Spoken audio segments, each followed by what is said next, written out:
আমি আব্দুল হামিদ নগর auto rickshaw servicing সেন্টারে আপনার সবাইকে স্বাগতম। আজকে একটা ভিডিও নিয়ে আসলাম। ভিডিওটা কিছু কাজের কথা আছে এবং কিছু গোপন কথা আছে, যে কথাগুলো হয়তো আপনাদের ভালোভাবে নিতে হবে। আপনারা সবাই জানেন যে এর আগে একটা ভিডিও আমি ছাড়ছিলাম, ভিডিওটা হোল্ডে নিয়ে এসেছি। এর কারণটা একটা কারণ আছে যে আমার কথায় যদি কেউ দুঃখ পেয়ে থাকে বা আঘাত পেয়ে থাকে তাহলে হয়তো এটাকে বর্জন করা ভালো। কারণ এই কথার বিনিময়ে যদি কারো ক্ষতি হয়, মানে কারো ক্ষতি হয়, তাহলে আমার ভিডিও বানায় বা কাউকে দুঃখ দিয়ে আমার ভিডিও তৈরি করার প্রয়োজন মনে করি না। আমার কথাই উনি হয়তো এক ব্যক্তি হয়তো বা কষ্ট পেয়েছে, উনি আমাকে ফোন দিয়ে বলেছেন, আমার ছোট ভাই। তো বিষয় হলো যে আসলে আপনাদের কিছু শিক্ষার ভুল আছে, আপনারা যে কাজগুলো শিখান বা কাজগুলো করে থাকেন। আপনি আমাকে অনুরোধ করেছেন, আমি ভিডিওটা তাদের জন্য বলছি, আপনি অনুরোধ করেছেন এই জন্য ভিডিওটা বানাচ্ছি। যে অনুরোধ করেছেন বিধায় আমি ভিডিওটাকে হোল্ড করেছি। যদি আপনি আমাকে ধমক দিয়ে বলতেন তাহলে কিন্তু আমি ভিডিওটা হোল্ড করতাম না।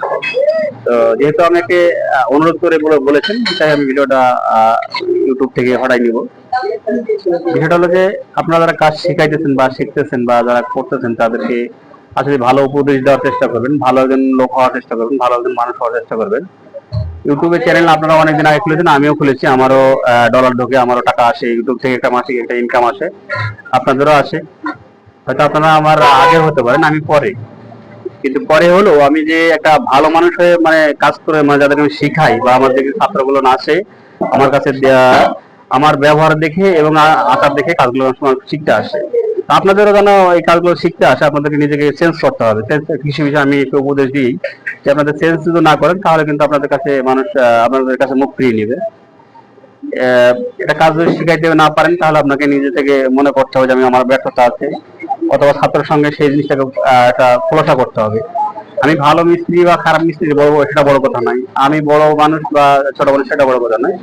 কথা হলো যে আপনি কাজে আপনার প্রমাণ, আমার চেয়ে আপনি বেশি জানতে পারেন কোনো একটা বিষয়ে, আপনার চেয়ে আমি একটু কোনো বিষয়ে একটু বেশি জানতে পারি, এটা সাধারণত হয়ে থাকে।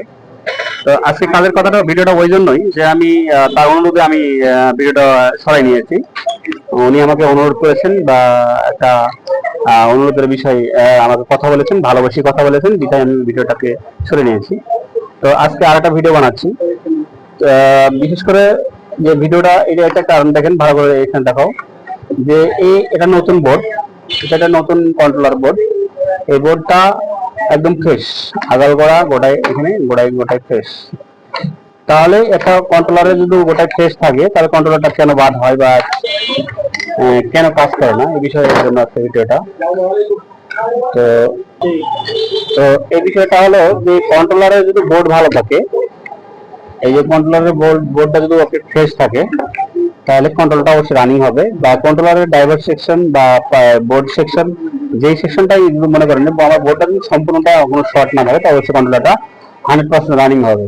তো কিসের জন্য রানিং হবে আজকে এই বিষয়ে আমরা ভিডিও দিই। আমার এখানে আমি যখন আমি এখানে সিস্টেম আইসিটা তুলে ফেলি, এখানে এখানে সিস্টেম আইসি উঠাই দেই, তখন আমার কিন্তু 5 ভোল্টটা অলরেডি সব তারে চলে এসছে। এটা সমস্যা ছিল যে 5 ভোল্ট এরিয়াতে আমার 5 ভোল্ট পাচ্ছিলাম না, 5 ভোল্ট পাচ্ছিলাম না।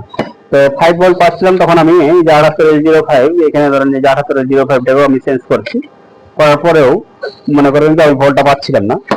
তো তখন আমি কি করলাম, সিস্টেম আইসিটা এখানে উঠাই নিয়েছি, সিস্টেম আইসি সুন্দরভাবে উঠাই নেওয়ার পরে আমি দেখলাম যে 5 ভোল্ট আমার চলে এসেছে। তাহলে যত ক্যাচাল আমার এই 5 ভোল্টের মধ্যে মনে করেন যে এই সিস্টেম আইসির মধ্যে, তাহলে সিস্টেম আইসিটা আমি এই একই ক্যাটাগরি সিস্টেম আইসি থেকে উঠাইয়া মনে করেন এই যে এখানে আরেকটা বোর্ড। আমাকে একটা জিনিস বুঝতে হবে যে এখানে যে ডাইভার সেকশনটা যেভাবে থাকে, এই ডাইভার সেকশনের এই যে মানে যে বোর্ডটা এখানে আছে ওই বোর্ডটারই একটা আইসি আমার কাছে আছে, আইসিটা তুলে আমি এখানে লাগাবো, আশা করি আমার কাজ হবে।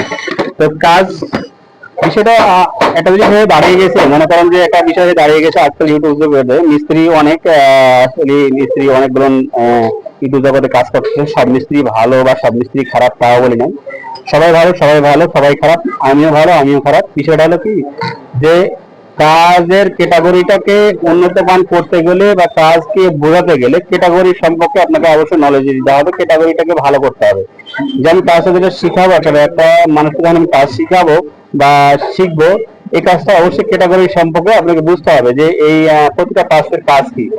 এখন আমি যদি মনে করি যে আমার এখানে এখানে এত ভোল্ট থাকবে, এখানে এত ভোল্ট থাকবে, এত ভোল্ট থাকবে, আমি কথাটা যদি কাস্টমারকে বলে দেই তাহলে কিন্তু কাজটা আমার হলো শেখানো হলো না, কিন্তু আমাকে প্র্যাকটিক্যাল দেখাতে হবে বা প্র্যাকটিক্যাল কাজ করে দিয়ে রানিং করে বোঝাতে হবে। আর কাজের হাতের ফিনিশিং আপনারা আমার ইউটিউবে আমার এই ভিডিও দেখে যারা কাজ শিখতে আসতে যাচ্ছেন তারা অবশ্যই আমার কাছে আসলে একটা উপকার পাবেন কি, যে কাজগুলো আপনি যেটাকে দিব সেটুকু নিজ হাতে এবং কোচিং সেন্টার মতো নয়, আমার এখানে পাশে বসে এই যে এক ভাই আসছে, ভাই কোথা থেকে আসছেন? কোথা থেকে আসছেন? কুমিল্লা থেকে আসছি ভাই কুমিল্লা থেকে আমার ভিডিও দেখে আসছে, উনি খালি কন্ট্রোল কাজ শিখবেন তাই না? জি, আমি শুধু কন্ট্রোলারের কাজ শিখতে আসছি। ভাই আমার আজকে আসছে, আসার পরে দেখেন আজকেই আসছে, আসার পরে আমার পাশে বসে আমার ডান পাশে বসে উনি এটা কোনদিন করছেন না, এর আগে আমি কখনো কন্ট্রোল বক্স ধরিও নাই। আচ্ছা, কন্ট্রোল বক্স এখন কি যেভাবে করা হয়েছে তা শেখা যাবে? জি, শেখা যাবে। তো আমি যে কাজগুলো আমাদের দিলাম, মনে করেন যে কাজে আপনি কন্ট্রোলার খুললেন বা লাগাইলেন, এটা করা যাবে? জি, করা যাবে। তো বিষয়টা হলো যে আসলে আমার কিন্তু চ্যানেলে কোনো ছাত্রদের আমি ইন্টারভিউ বা নেই না, বা তাদেরকে ভিডিও ঘন ঘন দেখাই না, কিন্তু এখনকার যুগে দেখলাম যে সবাই দিচ্ছে না, আমি দিলাম। আসলে নতুন নতুন ছাত্র যারা আসবেন তাদেরকে আমি কাজ যেটুকু জানি, আমি তো বাংলাদেশের শ্রেষ্ঠ মিস্ত্রি সেটা বলি নাই, কিন্তু আমি যেটুকু জানি যে কাজটার মানে যেভাবে বুঝি সেভাবে আপনাদের বুঝাই দেই। আর আশা করি এই জন্য আমার কাছে আমার কমেন্টে বা আমার কোনো ইউটিউবের কমেন্টে কোনোদিন খারাপ রেজাল্ট আসে নাই বা খারাপ রিপোর্ট আসে নাই, সবাই আমাকে ভালো বলে। বা বিশেষ করে আমার ছাত্র যারা যায় তারা বলে যখন যে আমি দোকান ধরছি, আমি করে খাচ্ছি, এটাই বড় কথা। আর আমি যদি এখন হলারি কাজ শিখাই, 5 জন 7 জন 8 জন 10 জন করে আমি কাজ শিখাইলাম বা 20 জন করে কাজ শিখাইলাম, কিন্তু ও আমার করে খেতে পারতেছে না। দেখা গেল যে আমি কাজ শিখাই দিলাম, একটা কাজ শিখাই দেখা গেলো যে 8 জন 10 জন 20 জন করে আমি কাজ শিখাইলাম, শিখার পরে দেখা যায় ও দেশে যা দেখলো ওই ঘুরে ভ্যান চালাই খাইতেছে অথবা কামলা দিয়ে খাইতেছে, ও কাজ শেখার কোনো প্রয়োজন নাই। তার কেন নাই? ওই কাজটা আপনি শিখাতে পারেন না, আপনার ব্যর্থতা আছে। তা আমি বলি এই জন্য যে আপনি ব্যর্থতা নিয়ে কাজ শিখাবেন না, টাকার প্রতি অত অত লোভ দিবেন না যে একটা টাকা আমি অনেকগুলো টাকা পাবো বা অনেক টাকা আনবার জন্য আমি লোভ দিয়ে ব্যাস খুলে বসে আছি বা আমার টাকা আসবে আমার কাছে, ওই টাকা দিয়ে ইনকাম করে খাবো। আসলে আপনি যদি ভালো একজন মিস্ত্রি হন তা আপনি এমনি কাজ করে দেখেন, এখানে টেবিলে দেখো অনেকগুলো কাজগুলো এখানে কাজ করে শেষ করতে পারবেন না। একটি চার্জার সম্পর্কে বাইন্ডিং করতে গিয়ে আপনি বুঝাই, আমি চার্জার এটা ছোট পিচ্ছিতে বানলে ওটাও দেখাও দেখেন, এটা পিচ্ছিতে চার্জার বাইন্ডিং করছে, যে চার্জারের ফিনিশিংটা এটা কি এটা নতুন হাতে পিচ্ছিতে বাইন্ডিং করে, ওই যে পিচ্ছিতে ওই যে আমাদের ওস্তাদ হলুদ ওস্তাদ বানাইছে বানাইছে। আচ্ছা দেখো, একটা মিস্ত্রি একটা ফুল মিস্ত্রি, আপনি ভালো মিস্ত্রি ভালো কথা, কিন্তু আপনি একটা ফিনিশিং দেখে কমপ্লিট করে দেখাবেন তারটা কিভাবে কমপ্লিট হয়, কিভাবে আপনার এসি সাইড বাঁধবেন, কিভাবে ডিসি সাইড বাঁধবেন। তা আপনি যদি ছাত্রকে শিখান তাহলে ছাত্র অবশ্যই আপনার মতন করে কাজ করবে।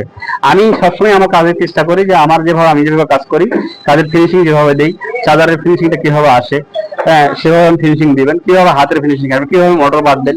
তো সব বিষয়ে যখন আমি তাদেরকে কাজ দিয়ে থাকবো বা কাজ বুঝাই রাখবো, তো অবশ্যই ছাত্রটা কিছু না কিছু করে খেতে পারবে। আর একটা বিষয় হলো যে আমি একটা ইউটিউবে অনেক বলছি যে আপনি যদি ভালো একজন ইলেকট্রিশিয়ান হন বা ভালো একজন মিস্ত্রি হন, আপনি তাকে কাজ শিখাই দিবেন, আপনি যদি কাজ না দিতে পারেন তাকে আমাকে ফোন দিবেন, অবশ্যই তাকে আমি কাজে লাগাই দিব। কারণ একটা মিস্ত্রির অনেক প্রয়োজন। এখানে ঢাকা শহরে প্রতিটা গ্যারেজ আছে, এখানে গ্যারেজ একটা গ্যারেজে একজন মিস্ত্রি 25 থেকে 30 হাজার টাকা বেতন দিবে। যদি দেখা যায় মোটর বানতে পারে বা চার্জার বানতে পারে, মোটর চার্জার বা কন্ট্রোলারের কাজ করতে পারে, টুকটাক ভালোই পারে মোটামুটি, সেই সব ছাত্র যদি আমার কাছে আসেন অবশ্যই কাজ শিখে তাদেরকে আমি চাকরির ব্যবস্থা করে দেবো। আমি বললাম আমি কাজ শিখে ব্যর্থ যাবেন না, কাজ শিখে আপনি এখানে ঢাকা শহরে করে খেতে পারবেন, ভালো প্রতিষ্ঠানে আপনার ভিড়ে দেবো। এইটা আমার হাতে আছে, আমি এই ঢাকা শহরে ভালো ভালো গ্যারেজে আমার হাতে আছে, আপনি গ্যারেজে কাজ করে খেতে পারবেন। তো ভিডিওটা বড় করবো না, ভিডিওটা আসলে একটু আজকে ভিডিওটা বানার একটাই কারণটা যে আমি একটা ভিডিও বানাইছিলাম, আপনারা দেখেছিলেন ইউটিউবে। তো ভিডিওটাতে হয়তো বা একটু কারো স্বার্থে আঘাত লাগছে, সেই বিষয়ে তিনি আমাকে ফোন করে বললেন, নিয়ে ফোন করে বলাতে আমি আমার ছোট ভাইয়ের মতো কথা বলছে, এই বিষয়ে আমার কথাটা আমার ভিতরে লাগছে। আমি 5 ওয়াক্ত নামাজ পড়ি, আমার ভিতরে একটা মানুষত্ব কাজ করে, আমি মুসলমানের ছেলে। আশা করি আমার অনেকগুলো ইচ্ছা আছে, একজন ভালো মানুষে আমি ভিডিওতে বলছি আমার ভালো মানুষের মরার ইচ্ছা আছে, ভালো কিছু করার ইচ্ছা আছে, সামনে 30 সালের মধ্যে হজ করারও চিন্তা ভাবনা আছে। তো বিষয়টা হলো যে আমি হজ করে দেশে যাই, যেমন আমি একবারে চিন্তা ভাবনা আমার কাছে হজ করে আমি দেশে কমপ্লিট চলে যাবো। তো 30 সাল কি 31 সালে আল্লাহ যদি আমাকে হায়াত দারাজে বাঁধে, আপনারা দেখবেন অবশ্যই আমি হজ করতে যাবো, এই একটা প্ল্যান আছে। তো যাক, আমার জন্য সবাই দোয়া করবেন, আমার যেন সফলতা আসে। অবশ্যই আমি যে হজের যে উদ্দেশ্যটা নিয়েছি সেটা আমার যেন অবশ্যই আল্লাহ যেন আমাকে হায়াত দারাজ করে। বা সেই পর্যন্ত আমি বেঁচে থাকি। সবাই আমার জন্য দোয়া করবেন। আর যারা আমার কথা থেকে কষ্ট পেয়েছেন, যে ভাইগুলো হয়তো বা ভিডিও বানাতে গিয়ে হয়তো বা কারো স্বার্থে বা আঘাত লাগে থাকে, তারা আমাকে অবশ্যই ক্ষমা দৃষ্টি দেখবেন, কারণ আমি একজন মুসলমান এবং একজন বাংলাদেশি একজন মানুষ, আমার ভুল হতে পারে।